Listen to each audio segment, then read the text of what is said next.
अगर हम धीरेन्द्र शास्त्री के हुंकार की बात करें, हिंदू राष्ट्र को लेकर जिस तरह से महायज्ञ उनकी ओर से शुरू किया गया है, उस पर असदुद्दीन ओवैसी का बयान सामने आया है और उनका यह कहना है कि लगातार हर आए दिन हम देख रहे हैं कि किस तरह से अनाप शनाप बका जा रहा है, अनाप शनाप कहा जा रहा है और इस तरह की भड़काऊ बयानबाजी जो है वो की जा रही है। तो क्या जो बाबा साहब का संविधान है उसको जला दिया जाएगा, उसको अलग कर दिया जाएगा, कोई नया संविधान लेकर आएंगे? संविधान निर्माता का अपमान हो रहा है।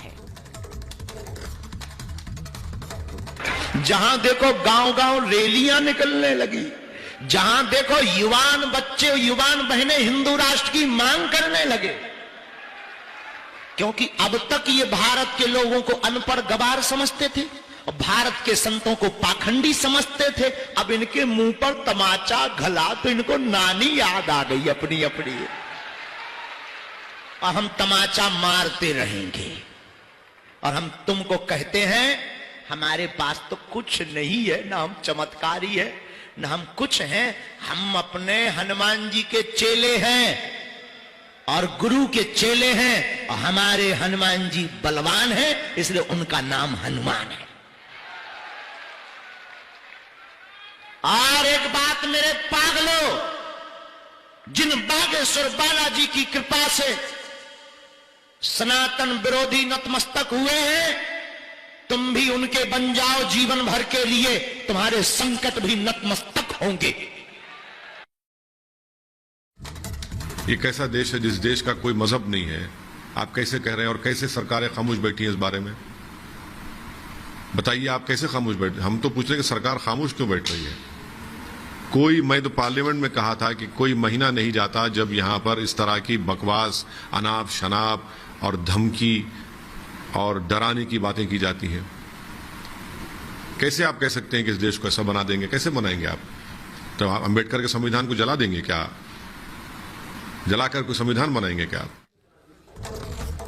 वही बागेश्वर धाम के पीठाधीश्वर पंडित धीरेन्द्र शास्त्री हिंदू राष्ट्र की हुंकार भर रहे हैं और इसे लेकर उनकी तरफ से महायज्ञ किया जा रहा है। रिपब्लिक भारत संवाददाता सुजाता ने उनसे खास बातचीत की, जिसमें उन्होंने कहा कि भारत हिंदू राष्ट्र था, हिंदू राष्ट्र है और हिंदू राष्ट्र ही रहेगा, बस इसके लिए सिर्फ घोषणा होना बाकी रह गया है, तो जल्दी हो जाएगी। आपको दिखाते हैं क्या कुछ उन्होंने कहा।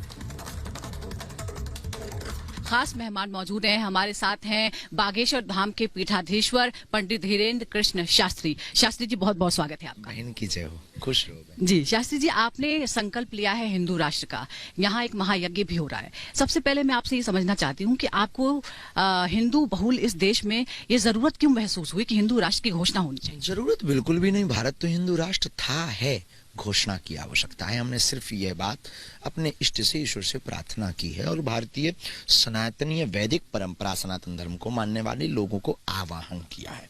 और जरूरत इसलिए लगी कि सामाजिक वैमनस्यता दूर हो, कुरीतियां दूर हो, जातिवाद पर लड़ना दूर हो, बार बार एक दूसरे पंथ पर टारगेट जो किया जाता है वो दूर हो, रामचरितमानस को जलाना बंद हो, राम की यात्रा पर पत्थर फेंकना बंद हो, पालघर के संतों की बर्बरता जैसी हत्या बंद हो, एवं सामाजिक सौहार्दता हो, भारत में एकता हो और एक राष्ट्र में एक देश के अंदर सभी फूल मिलजुल कर रहे हैं और वो राम राज्य से ही संभव है। इसलिए हमने हिंदू राष्ट्र की मांग की। जी, वासुधैव कुटुंबकम की बात करते हैं, मानव कल्याण मात्र की भी बात करते हैं, फिर हिंदू राष्ट्र की भी बात करते हैं, तो ये विरोधाभासी है या पर्यायवाची है? किंचित मात्र भी विरोधाभासी नहीं है। हमारा सनातन इतना व्यापक, इतना विशाल है कि हमने सभी पंथों का स्वागत किया है। सभी पंथ और सभी विभिन्न रंग, विभिन्न भाषा, विभिन्न संप्रदाय को हमने स्वागत किया है। और यह सनातन धर्म ही एक ऐसा धर्म है जो विश्व का कल्याण हो, विश्व में शांति हो, विश्व में मंगल हो, ये कामना करता है। तो हम कैसे किसी का बुरा चाहेंगे? हमें किसी भी मुसलमान भाइयों से, ईसाई भाइयों से कोई दिक्कत नहीं, बस हम अपने धर्म के कट्टर हैं, इसे कोई रोक नहीं सकता है। रही बात भारत हिंदू राष्ट्र की, था, है, रहेगा, घोषणा बाकी है। भारत का संविधान ही कहता है कि हम एक लोकतांत्रिक देश हैं, एक पंथ निरपेक्ष देश हैं। तो क्या जब आप कहते हैं कि हमें हिंदू राष्ट्र बनाना है, तो क्या इसका मतलब ये निकाला जा सकता है कि आप संविधान का सम्मान नहीं करते? बेझिझक हम संविधान का सम्मान करते हैं, दिल खोल कर करते हैं। बहुमत और जनमत के हिसाब से अनेक बार संविधान में सुधार हुआ है, ये भी सुधार होगा। असदुद्दीन ओवैसी को शायद आप जानते होंगे, AIMIM के वो सांसद हैं। वो कह रहे हैं कि देश तो संविधान से चलेगा, और आप अगर इस तरह की बातें कह रहे हैं तो आपको रोकना चाहिए सरकार को। उनकी निजी भाव हैं, उनको कोई एलर्जी होगी, और हम संविधान के खिलाफ नहीं। उन्होंने हमें अभी जाना नहीं है, अभी हमें उन्होंने समझा नहीं है, सिर्फ अभी उन्होंने सिर्फ टीवी पर देखा है। दिखने में छोटे हैं पर उनके लिए बहुत खोटे हैं। मंच से आप चुनौती देते हैं, आपको एक नेता ने चुनौती दी है, नाम है उनका स्वामी प्रसाद मौर्य। वो कहते हैं कि पॉलिटिक्स पर और पॉलिटिशियन पर नो कमेंट्स। अच्छा चलिए, एक बात आप बता दीजिए, क्योंकि आपके यहाँ सभी तमाम राजनेता आते हैं आशीर्वाद लेने, चुनावी साल है, आप किसको आशीर्वाद दे रहे हैं? जो आता है। आप आए हैं? आपको भी किसी एक पार्टी का समर्थन तो नहीं है? बालाजी की पार्टी का।